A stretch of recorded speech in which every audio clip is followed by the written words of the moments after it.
ears, prepare our eyes, prepare our hearts to be able to hear what you have. Hear now verses 6 through 16 in John 1. There was a man sent from God whose name was John. He came as a witness to testify to the light, so that all might believe through him.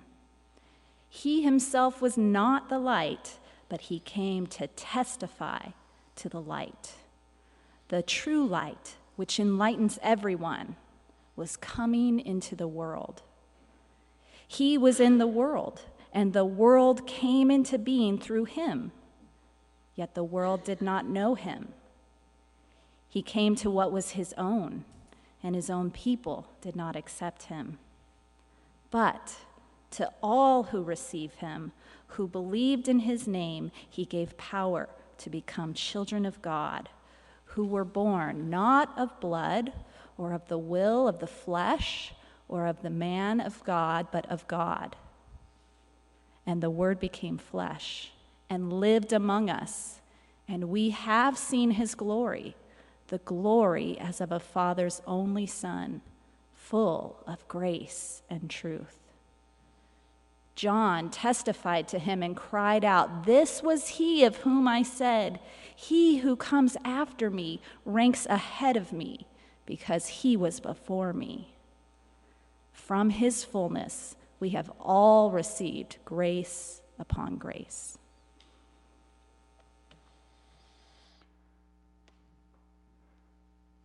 I had the privilege the week after Christmas last year to be on the beach in California, Northern California.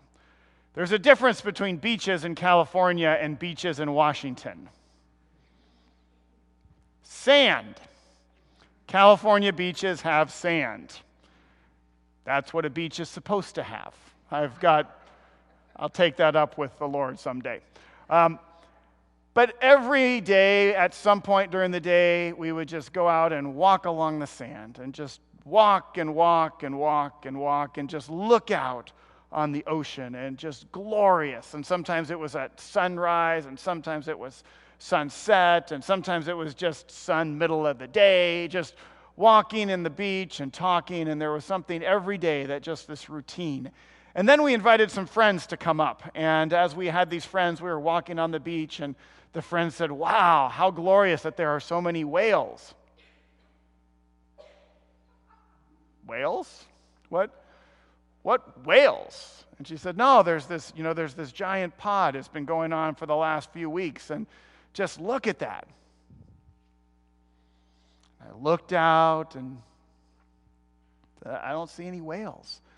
It's because I spent too much time in the Northwest. The Northwest, when we look for a whale, we're looking for a fluke.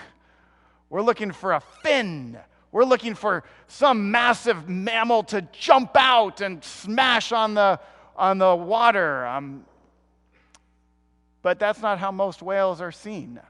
And she pointed, and far in the distance, little columns and sprays of water were going up, very tiny, far out in the distance.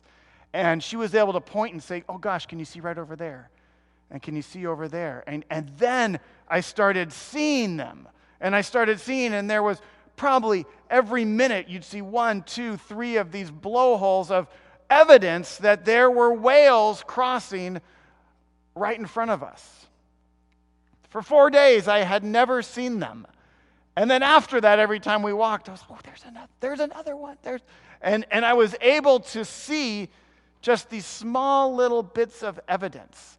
My friend is a wonderful follower of Jesus, and she said, "This is always the image I use that I call God sightings." That she's like, I sometimes have to help people to see the whales. We need witnesses.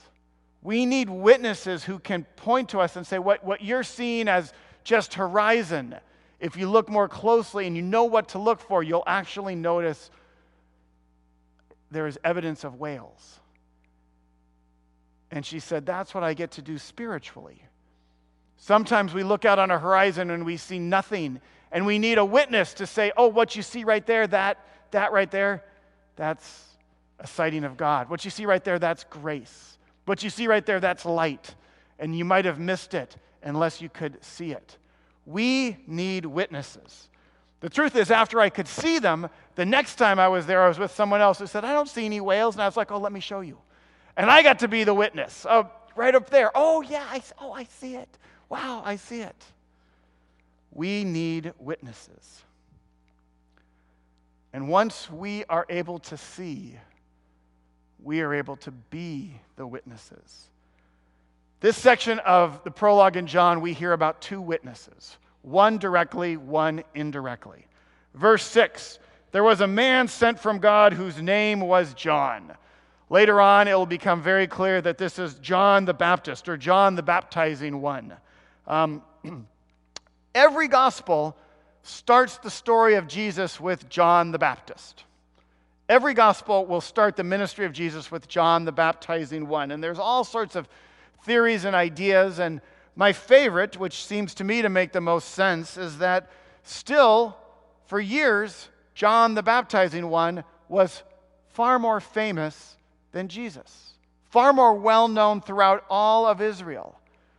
I had a friend who has just started writing books. He's written one book, and his second book is coming out. And he asked one of his friends who he teaches with to write the foreword. The friend he teaches with is a man named Paul Farmer. He's a very famous author. And so the book came back, and he saw the book for the first time, and it said, his book written by Seth Holmes. And then it said, forward by Paul Farmer. It was like, what's going on here? It's like, I wrote the book. He wrote just one page, and he's getting top billing. And they said, no one knows who you are. Everybody knows who Paul Farmer is. And if we can get people's attention with Paul Farmer, they'll get to know you. And I think it's not that the gospel writers were selling anything. They weren't marketing, but they were speaking to a community that knew who John the baptizing one was, who was very familiar with the message of John the baptizing one. And so each one of them will start their story of Jesus saying, this is the one that John the Baptist was talking about. This is the one that John the Baptist pointed to. If you take the message from John the baptizing one, then it all points to Jesus. Here's John's calling, 7a. John came as a witness to testify to the light. Remember last week? The light, we talked about the Word, and the Word was life. Remember, the Word was Zoe, and the Zoe was light. And the light shines. Remember that wonderful verse 5 where the light, present tense, shines. Everything else was past tense. The light shines, and it continues to shine on. So John comes to testify to that light. And here's John's hope. John's calling is to be a witness, to testify. John's hope is so that all might believe through him. Now, we in our language, we have very strict rules between the kind of what belief means and what faith means. John almost always goes with belief, but I think he is often speaking about belief and faith as synonyms. That the hope is that people would put their faith in Jesus. So we hear about this witness. This witness is John the baptizing one. But we're reading the gospel of John. And as we read, there was a man sent from God who came as a witness to the light. We can't help think there's another John who's a witness to the light. And he is a witness with the gospel that he wrote. So we have two witnesses here pointing. And when at the very end of John, he'll say, you want to know why I wrote this book? Pretty much the same thing as John the baptizing one. I wrote this so that you might put your faith. So that you might put your faith in Jesus. Two witnesses with the same hope and the same job to be witnesses to the light. But then we get to verse 8. Kind of makes you catch your breath. He himself was not the light, but he came to testify to the light. He was not the light, but he came to testify to the light. This is a huge challenge for those who are in Christian ministry. Often when we read about Christian celebrities, we will find that their stories end in scandal because they forget this verse. They forget that they are not the light. Every day they have people come to them and say how wonderful they are. And every day they hear these accolades. And it's not that they think that they are the light. They just forget that they are not the light. And they almost always ends up with church split, church death, church affairs. It always ends up in some awful consequences and pain because they forget that they are not the light. And John will affirm this over and over. They will say, "Are you the light?" He will say, "No." At one point he says, "No, no, no," 3 times. "I am not, not, not." And then he will say this incredible line, "I must decrease, and he must increase." We are not the light, brothers and sisters. And this is an incredibly true thing we need to remember. We are not the light. This happens to all middle school and high school students who go away on mission trips. Somewhere along the way, they start to think, "Oh my gosh, we get to do something good. We get to do something wonderful. We're not the light. He is the light. We testify to the light. We're witnesses to the light, but we are not the light." The great boundaries we talk about on our church staff is we say, whenever you are in a situation where we're helping someone, there are 3 jobs. There's our job, there's the person we're helping, there's their job, and there's God's job. And as we say on staff, if we ever cross boundaries onto their work or onto God's work, we are in big trouble. We always have to say, what's our job? What's their job? What's God's job? And let's be very careful we don't cross those boundaries. We are not the light.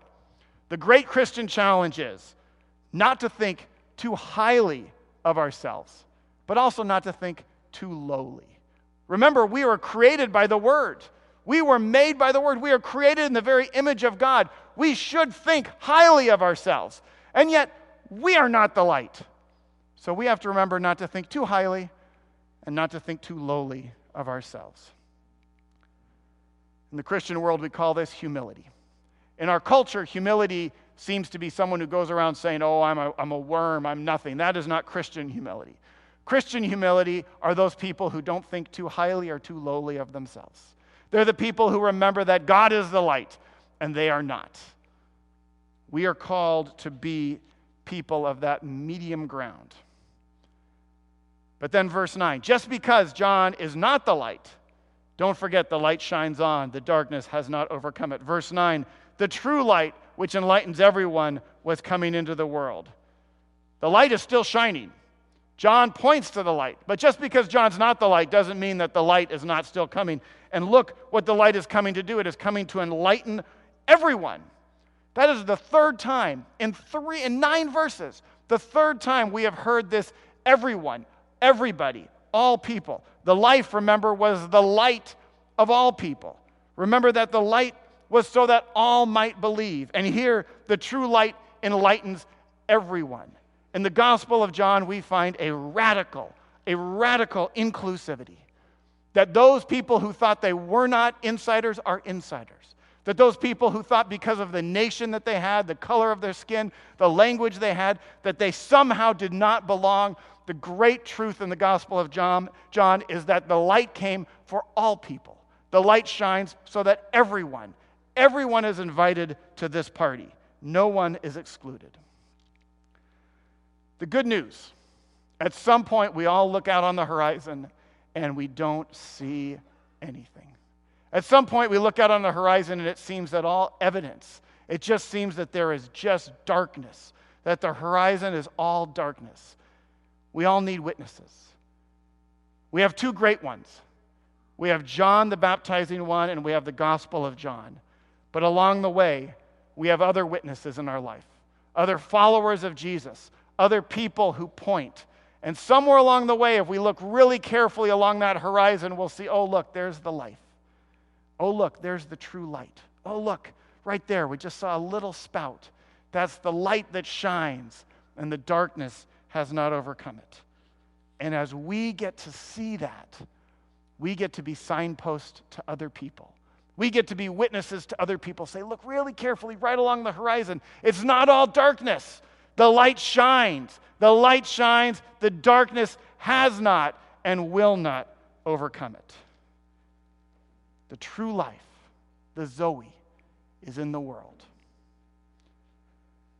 As we enter into this table is a table of welcome for all who are willing to put their faith in the Lord Jesus. This is a table for all who say that I am a follower of Jesus, so that everyone would come to believe, so that everyone would be enlightened. This is a table of radical inclusivity. This is a table of life. This is a table of light. This is a table of witness that reminds us that the true light shines and the darkness will not overcome it. Let us prepare our hearts as we enter in to the table.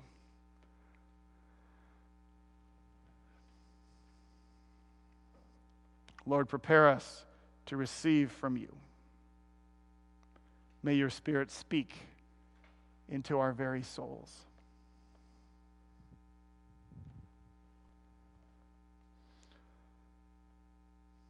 Triune God, to you be the glory. And God's people said, Amen.